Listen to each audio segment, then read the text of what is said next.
Hello everyone, welcome back to my channel. तो हम पढ़ रहे थे बिजनेस स्टैटिक्स। तो बिजनेस स्टैटिक्स में हमने 2 चैप्टर कवर अप कर लिए हैं। तो आज हम अपना स्टार्ट करेंगे third chapter, that is classification of data. तो अभी प्रीवियस चैप्टर में हमने पढ़ा कि कलेक्शन ऑफ डाटा क्या होता है। सो हम डाटा को कलेक्ट कर लेंगे, उसको यूज़ कैसे करेंगे ये तो नहीं बताया हमने। प्राइमरी डाटा से कलेक्ट कर लिया, सेकेंडरी सोर्स से डाटा कलेक्ट कर लिया, बट उस कलेक्टेड डाटा का करना क्या है। तो इस चैप्टर में पढ़ते हैं कि जो कलेक्टेड डाटा है उसको आगे क्या प्रोसीजर्स फॉलो करने पड़ते हैं एक प्रॉपर इन्फॉर्मेशन देने के लिए। तो चलिए स्टार्ट करते हैं इंट्रोडक्शन से। सो इंट्रोडक्शन क्या बोलता है, data plays a vital role in understanding and analysing information in various field such as business, economics, research and everyday life.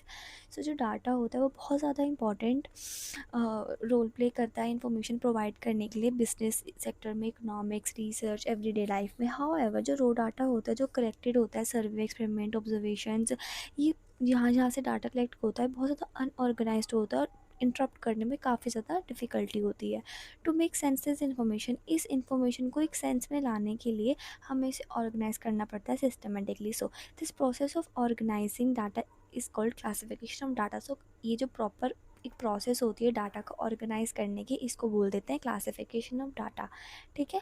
फिर उसके बाद once classified data can presentable in table, charts and making easier to analyse and understand. फिर जब data एकदम collect हो जाता है फिर उसको टेबल्स, चार्ट इन सब में कन्वर्ट कर देते हैं जिससे कि वो ईजिली अंडरस्टैंडेबल हो। Then what is classification of data. So classification is the process of arranging data either actually data. Classification of data एक ऐसी प्रोसेस है जहाँ पे हम डाटा को अरेंज करते हैं, यहाँ तो एक्चुअली लाइक फिजिकल ग्रुपिंग या फिर नोटेशनल जैसे कि symbol grouping based on resemblance. वो बेस्ड होता है उनकी रिसेम्बलेंस क्या है, प्रॉपर्टीज़ क्या है, एट्रीब्यूट्स क्या है। ये divide it helps in dividing the entire data in set of various categories. ये पूरे डाटा को वेरियस कैटेगरीज में डिवाइड करने कर देता है, जैसे कि classes, with in the class common characteristics, इनके कॉमन कैरेक्टरिस्टिक्स होता है जिससे कि जो ईजिली हम उसको समझ पाए। तो देखो अगर रो डाटा होगा तो उसका तो कोई काम नहीं होएगा, एक अनइंटेलिजिबल होगा, कोई फ़ायदा नहीं है उसका। तो इसलिए हम उसको क्लासिफाई करते हैं। तो इसके डाटा को हम ग्रुप्स में डिवाइड कर देते हैं अकॉर्डिंग टू उनकी कॉमन कैरेक्टरिस्टिक्स पे बेस्ड। ठीक है। तो क्लासिफिकेशन आपको समझ में आ गया। अब नेक्स्ट पढ़ते हैं, that is objectives of classification की जो क्लासिफिकेशंस हैं उसके क्या क्या ऑब्जेक्टिव्स हैं। So first is to make data comparable. इन डाटा को कंपेयर करने के लिए हमें क्लासीफाई करना पड़ता है। Then after classification similar type of data are group together. देखो हमने डाटा कलेक्ट कर लिया, जो सिमिलर सिमिलर डाटा उसको एक जगह रख लिया, फिर हम उसको ईजिली कंपेयर कर सकते हैं रेस्ट ऑफ द डाटा से। Then second, to present data in brief system form. जो कि जो डाटा है उसको प्रॉपर सिस्टम फॉर्म में प्रेजेंट करना। Then it helps in converting large complex data in set of concise table और charts. और इससे हेल्प मिलती है कि जो लार्ज और कॉम्प्लेक्स डाटा है उसको कंसाइज टेबल और चार्ट में कैसे कन्वर्ट करें। Then third one, to make data attractive and effective. इससे जो डाटा होता है वो बहुत ज़्यादा अट्रैक्टिव हो जाता है एंड बहुत ज़्यादा इफेक्टिव हो जाता है। Proper classification provide clarity. Proper classification किया तो हमारे वहाँ पे क्लैरिटी आ जाती है, वो ईजिली हो जाता है समझने के लिए रीडर को। Then fourth, that is to highlight relationship and patterns. Organise data help reveal patterns. Organise data होता है वो पैटर्न्स को रिवील करता है, रिलेशनशिप वगैरह इन सबको बता देता है।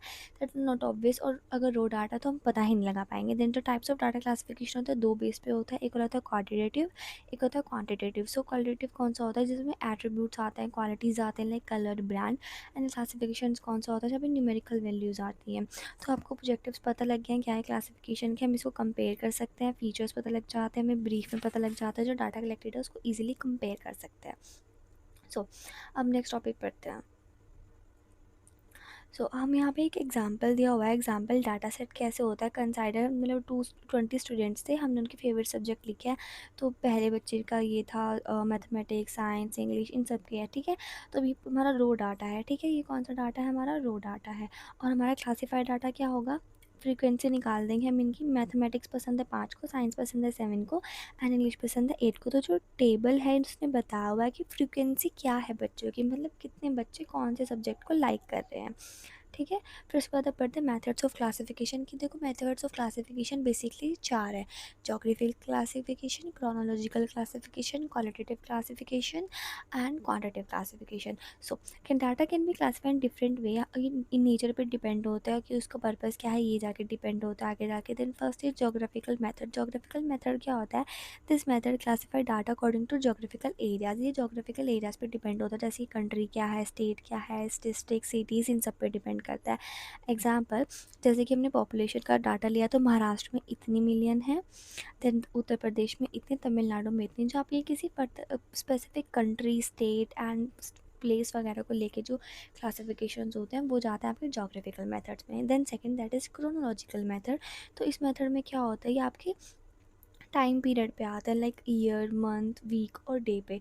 जैसे कि जनवरी कितनी सेल्स हुई थी, लाइक जनवरी में इतनी, फरवरी में इतनी। जहाँ पे आपका ड्यूरेशन आ जाता है किसी टाइम का, वहाँ पे आपका क्रोनोलॉजिकल ऑर्डर आ जाता है। So the third one that is qualitative method. तो क्वालिटेटिव मेथड क्या बोलता है, this method classify data based on non numerical attribute such as colour, brand, category. जो क्वालिटेटिव होता है, यहाँ पे आपको ना क्वांटिटिव नंबर वगैरह का खेल नहीं होता, यहाँ पे सिर्फ आपको नॉन न्यूमेरिकल एट्रीब्यूट्स देखने पड़ते हैं, जैसे कि such as colour, brand, category और टाइप ऑफ क्वालिटेटिव क्लासिफिकेशन। जो टाइप्स ऑफ क्वालिटेटिव क्लासिफिकेशन है वो दो तरह से है। एक है मेरे पास simple classification, data is divide single criteria attribution में बहुत ज़्यादा सिंगल क्राइटेरिया पे होता है। देन उसके बाद example, survey of student, like male कितने हैं, फीमेल कितने हैं। देन मैनीफोल्ड में कैसे आ जाता है, data is classified on multiple criteria में, जैसे कि survey based on gender and favourite subject, like gender, mathematician, science, English. Then male female, जहाँ पे आप एक एक डाटा है प्रॉपर, मेल एंड फीमेल कितने ही आपका सिंपल आ जाता है। फिर male and female, rural, urban, educated, uneducated, ये सब आ जाता है मैनीफोल्ड में। देन उसके बाद आ जाता है fourth one that is quantitative method मतलब जहाँ पे न्यूमेरिकल्स की बात हो रही होगी। So this method classify data based on numerical values. यहाँ पे न्यूमेरिकल वैल्यूज़ आएंगे like height, weight, income, wage etcetera. Two type of quantitative data होता है, एक होता है डिस्क्रीट वैल्यू, जहाँ पे हम सिर्फ these are variables that can specific, यहाँ पे सिर्फ स्पेसिफिक होता है, like number of children, family, देख नंबर ऑफ चिल्ड्रन हमारे इतने हैं, नंबर ऑफ फैमिलीज इतने हैं। और कॉन्टीन्यूस में क्या होता है, हम एक टाइम पीरियड मतलब एक ड्यूरेशन दे देते हैं, like there are variables that can make value with range. यहाँ पे रेंज बना दी जाती है मेजर करने के लिए। सो जब हम ना बात करते हैं क्वालिटेटिव की, तो यहाँ पे ना हम एक वेरिएबल्स दे देते हैं, जैसे कि जो ये है रेंज, इसमें यहाँ पे हमें रेंज दी है ना, तो ये जो भी रेंज है हमारी हाइट, जो रेंज है, तो जो हाइट है ये वेरिएबल है, वेरिएबल होता है, जैसे मतलब फ्रीक्वेंसी जो बताता है। ठीक है, अब उसके बाद नेक्स्ट पढ़ते हैं। So ways to classify numerical data, raw data की जो कौन कौन से वेज है जिससे कि हम इसको क्लासीफाई कर पाएँ। सो यहाँ पे हमारे दो वेज है, एक आता है ऑर्डर एरे जिसे इंडिविजुअल सीरीज भी बोल सकते हैं, सेकंड होता है frequency distribution.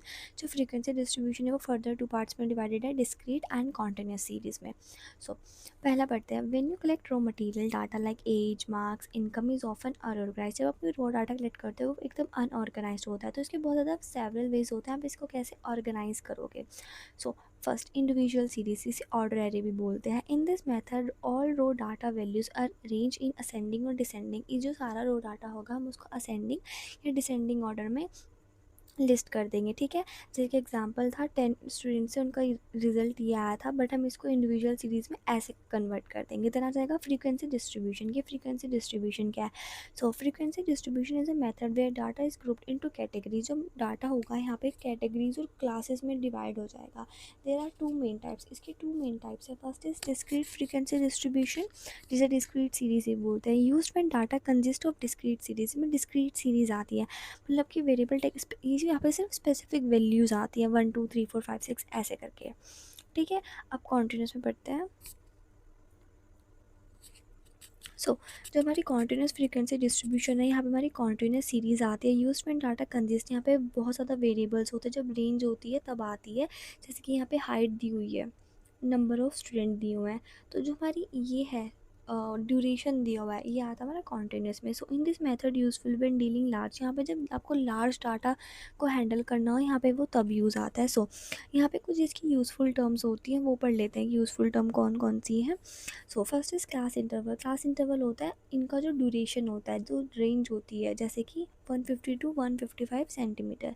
Then class frequency, class frequency क्या होती है कि जो आपने डाटा कलेक्ट करा है उसके अंडर जो फ्रीक्वेंसी है वो कितनी है, लाइक यहाँ पे 150 और 55 के बीच में 5 है, ऐसे। फिर उसके बाद आ जाती है हमारी क्लास लिमिट। क्लास लिमिट क्या है? The smallest and largest value की स्मॉलेस्ट क्या है, लार्जेस्ट क्या है। सो 150 155 में हमारी स्मॉलेस्ट है, मतलब जो लोअर क्लास लिमिट है वो 150 है, अपर क्लास लिमिट 155 है। और जो हमारा एवरेज होगा 2 से डिवाइड कर देंगे, इन दोनों को प्लस करके 2 से डिवाइड कर देंगे तो हमारी मिड वैल्यू आ जाती है। सो देन आती है width and magnitude of class की। मैग्नीट्यूड ऑफ क्लास क्या है, मतलब कि साइज ऑफ क्लास इंटरवल क्या है। तो ये कैसे निकलता है, जो हमारी लोअर लिमिट होती है उसमें से हम अपर लिमिट को माइनस कर देते हैं तो हमारा क्लास इंटरवल आ जाता है। सो अब नेक्स्ट टॉपिक पढ़ते हैं। सो हमारा नेक्स्ट टॉपिक क्या कहता है, general rules for constructing a group frequency distribution की कौन कौन से जनरल रूल्स हैं ग्रुप फ्रीक्वेंसी डिस्ट्रीब्यूशन के। So when constructing a group frequency distribution from raw data the following important rule should be followed carefully. देखो यही फ़र्क होता है कि जब भी आप कोई फ्रीक्वेंसी डिस्ट्रीब्यूशन करते हो, मतलब रो डाटा कलेक्ट करके उसको कलेक्ट करते हो, तो आपको थोड़े से रूल्स फॉलो करने पड़ते हैं। तो सबसे पहला आ जाता है selection of a number of class. The number of class interval should be neither too far at too many, वो ज़्यादा बड़े नहीं होने चाहिए, ज़्यादा छोटे नहीं होने चाहिए। एक कॉमनली यूज्ड आता है जैसे कि नंबर ऑफ क्लास क्या था, अंडर रूट एन। ऐसे कि अगर आपके 100 पॉइंट्स हैं तो आप उसको अंडर रूट करोगे तो आपके 10 क्लासेस निकल जाएंगे। Then second that is size and width of class intervals की जो विड्थ है वो कितनी निकलनी चाहिए। Class width should be uniformly थोड़ी इक्वल होनी चाहिए, हमेशा इक्वल होनी चाहिए। जो रेंज होगा उसको नंबर ऑफ क्लासेस से डिवाइड करेंगे। देखो यहाँ पे डाटा दिया हुआ है कि 150 टू 20 सेंटीमीटर, तो रेंज कितनी आ गई 50 centimetre. So we want 10 classes, हमें 10 क्लास चाहिए होगी तो हम 50 को 10 से डिवाइड कर देंगे तो वहाँ पे हमारा 5 सेंटीमीटर आंसर आ जाएगा। Then third one that is selection of class limit की। क्लास लिमिट को कैसे सेलेक्ट करना है। So class limit should be selected so that यहाँ पे ओवरलैप नहीं चाहिए, डाटा हमारा ओमिटेड नहीं होता, देन सारे जो पॉइंट होते हैं सब फैक्टर्स में आ जाते हैं, और जो क्लास लिमिट होती है वो भी एकदम प्रॉपर साइज में आ जाती है। देन पढ़ता है काइंड्स ऑफ कॉन्टीन्यूस सीरीज़ की। जो कॉन्टीन्यूस सीरीज़ है वो कितने टाइप्स की होती है। सो when presenting continuous data in group form several species type of series are used। हमें बहुत तरह की सीरीज यूज होती है। तो A that is exclusive series. Upper limit of one class is not included. हमारे यहाँ पे अपर क्लास लिमिटेड इंक्लूडेड नहीं होती, जो पहले की लोअर लिमिट होती है वही नेक्स्ट की अपर लिमिट होती है। फिर इंक्लूसिव सीरीज कौन सी होती हैं, जो both lower and upper limits are included in the class, इसमें जिसमें दोनों ही इंक्लूडेड हों। अब यहाँ पे हमारा एक नंबर छोड़ के होता है, लाइक 10 से 14 और 15 से 19, 20 से 24। ठीक है। फिर उसके बाद हम नेक्स्ट पढ़ते हैं that is open ended series. में ना हमारे पास अपर लिमिट होती है ना हमारे पास लोअर लिमिट होती है, हमारे पास सिर्फ और सिर्फ मिड वैल्यू होती है। और यहाँ पे हम ऐसे कर देते हैं लेस देन 5, मतलब अपर लिमिट और लोअर लिमिट नहीं होती, लेस देन और अबव देन में आ जाता है। देन आ जाती है हमारे पास मिड वैल्यू। मिड वैल्यू क्या होता है, हमें सिर्फ मिड वैल्यू दे देते हैं कि हमें मिड वैल्यू से फिर हमें अपर लिमिट निकालनी पड़ती है और हमें फिर लोअर लिमिट निकालनी पड़ती है। सो यार दैट्स फॉर चैप्टर। ये चैप्टर बहुत छोटा सा है और शायद 5th चैप्टर ना अपलोड हो पाए क्योंकि उसमें ज़्यादा न्यूमेरिकल्स हैं, बट अगर नहीं होगा तो आप कमेंट में बता सकते हैं, मैं अपलोड कर दूँगी। So see you next video, until the next video, take care.